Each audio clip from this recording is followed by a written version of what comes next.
I remember a long time ago, I was riding with my cousin and his dad, my uncle, and we were, forgot where we were going, but I was young. Both of us was young.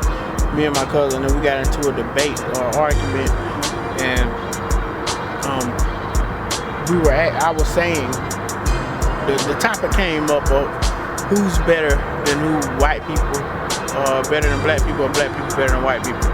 So I'm arguing my cousin down. We probably about 6 or 7, and I'm arguing him down, saying that black people better than white people. He's saying that white people better than black people, and then he asked his dad. He said, "So, Dad, who's better, black people or white people?" And my uncle said that white people were better than black people because all we can do is tell jokes and crack jokes on TV and play sports, and white people do, I guess, everything else.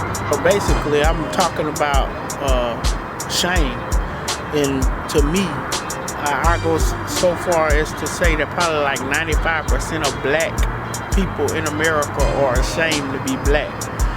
And shame comes from an older word, which means to cover. Basically, that's the motion we usually give when we're ashamed. We probably cover our face or we hide because we don't want to be looked at. We're ashamed. So here in America, I see a lot of shame in black people. So much so that shame has become normalized, and we hide. We've been hiding being black for so long that we feel like that's normal behavior. So, like when I see the women who perm their hair, dye their hair, and put weave in their hair or wear wigs to symbolize or to look like Caucasian women, that's basically covering who you really are. You're changing your hair texture to cover up your natural hair texture, your curly hair texture, your real hair texture, your African hair texture. So you really covering up who you really are as a person. When I see the girls that wear the contacts in their eyes, they put blue contacts in their eyes or hazel or whatever, they're covering up their natural self. They're ashamed of who they naturally are. And even guys do it also. Guys do it a lot. I heard 50 Cent say once that if you got 2 dudes that's in the ghetto, 2 dudes that's in the same amount of poverty, and one dude has on a pair of Air Jordans and the other dude doesn't, then the dude with the pair of Air Jordans on actually feels like he's better than the dude without the Air Jordans, because we have no self-worth, no self-value. We're ashamed of who we are to such a degree that we have to get external stuff or materialistic items to cover up the emptiness inside.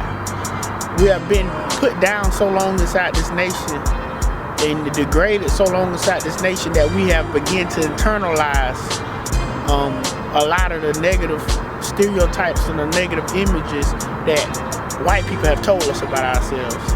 So that's why we buy the Gucci and the Prada and the Louis Vuitton. All of this shit here is basically giving us value that we don't feel we have without it. We don't feel valuable unless we have on a gold chain, or unless we have on a pair of Air Jordans, or unless we have on, like I say, Louis, Gucci, Prada, Fendi. All of that shit give us value.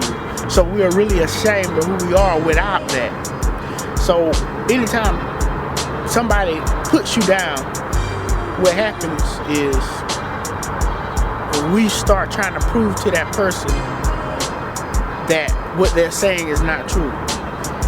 Like if I was to tell somebody that they're not good in basketball or they're not fast, what they'll do is they'll try to race me, or they'll race to show me that they are fast, or they'll play me in basketball to show me that they are good in basketball, and they are looking for my validation now that I don't put them down. They're looking for my validation to certify them or to qualify them.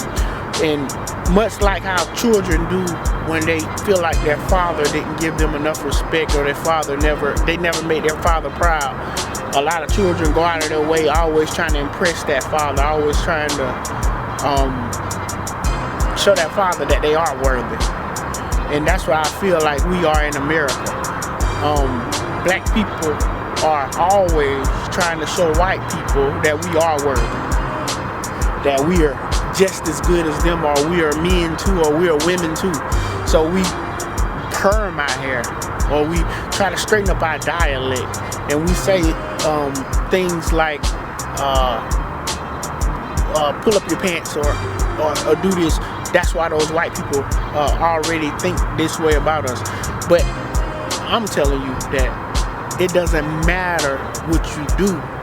They're not going to change their view of you. It's nothing we did for them to view us the way they do, and it's nothing we're going to do for them to change that view. That's a problem they have, and we have to stop trying to validate ourselves to them. Fuck them. Like, the number one builder in self-esteem is something called reflective appraisal. So the people around us tell us about ourselves, and when they tell us about ourselves, we usually internalize what they say about us. The only opinions of ourselves that should be valid are black people's opinion of ourselves. We can constructively criticize ourselves.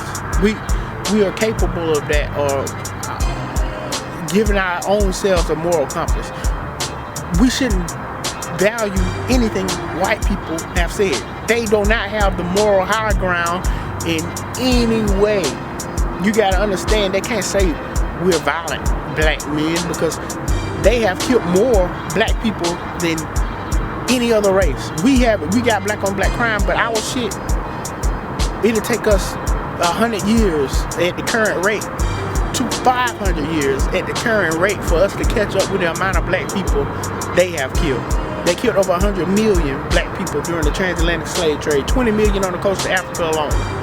So they don't have the moral high ground to be able to judge us as violent black men.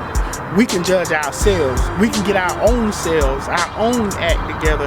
We can constructively criticize ourselves, but we should not look at white people to validate us. We should not value anything they have to say about us. Looking at our history, we shouldn't let them dictate how we dress. We shouldn't let them dictate the texture of our hair. We're trying to look like the oppressor, and that's all a part of validating yourself, I guess. We want them to accept us. We first have to accept ourselves.